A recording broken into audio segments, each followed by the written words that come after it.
Hi hello ನಮಸ್ಕಾರ ಆತ್ಮೀಯ ವೀಕ್ಷಕರಿಗೆ GEN ನ್ಯೂಸ್ ಚಾನಲ್ಗೆ ಸ್ವಾಗತ. ಒಂದು ಮುಖ್ಯವಾದ ವಿಷಯ ಬಂದಿದೆ ಸರ್ಕಾರಿ ನೌಕರರಿಗೆ ಸಂಬಂಧಪಟ್ಟ ಹಾಗೆ.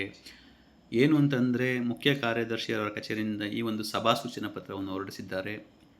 ರಾಜ್ಯದ ಎಲ್ಲ ಸರ್ಕಾರಿ ಅಧಿಕಾರಿ ನೌಕರರು ಪ್ರತಿ ತಿಂಗಳ ಮೊದಲ ಶುಕ್ರವಾರದಂದು ಖಾದಿ ಉಡುಪನ್ನು ಧರಿಸುವುದು ಮತ್ತು ಸ್ವಾತಂತ್ರ್ಯ ದಿನಾಚರಣೆ ಹಾಗೂ ಗಣರಾಜ್ಯೋತ್ಸವ ಸೇರಿದಂತೆ ಅಧಿಕೃತ ಸರ್ಕಾರಿ ಕಾರ್ಯಕ್ರಮಗಳಲ್ಲಿ ಭಾಗವಹಿಸುವ ಅಧಿಕಾರಿಗಳು ಸಿಬ್ಬಂದಿಗಳೆಲ್ಲರೂ ಖಾದಿ ಉಡುಪನ್ನು ಧರಿಸುವಂತೆ ಕುರಿತು ಚರ್ಚಿಸಲು ಸರ್ಕಾರದ ಮುಖ್ಯ ಕಾರ್ಯದರ್ಶಿಯವರ ಅಧ್ಯಕ್ಷತೆಯಲ್ಲಿ ದಿನಾಂಕ 29/1/2026 ಮಧ್ಯಾಹ್ನ 12 ಗಂಟೆಗೆ ಕೊಠಡಿ ಸಂಖ್ಯೆ 320 ವಿಧಾನಸೌಧದಲ್ಲಿ ಸಭೆಯನ್ನು ನಿಗದಿಪಡಿಸಲಾಗಿದೆ. ಈ ಸಭೆಗೆ ತಾವು ಹಾಜರಾಗಬೇಕೆಂದು ತಮಗೆ ತಿಳಿಸಲು ನಿರ್ದೇಶಿಸಲ್ಪಟ್ಟಿದ್ದೇನೆ ಅಂತೇಳಿ ಮುಖ್ಯ ಕಾರ್ಯದರ್ಶಿಯವರ ಹಿರಿಯ ಆಪ್ತ ಕಾರ್ಯದರ್ಶಿಯವರು ಒಂದು ಲೆಟರ್ನ ಹೊರಡಿಸಿದ್ದಾರೆ.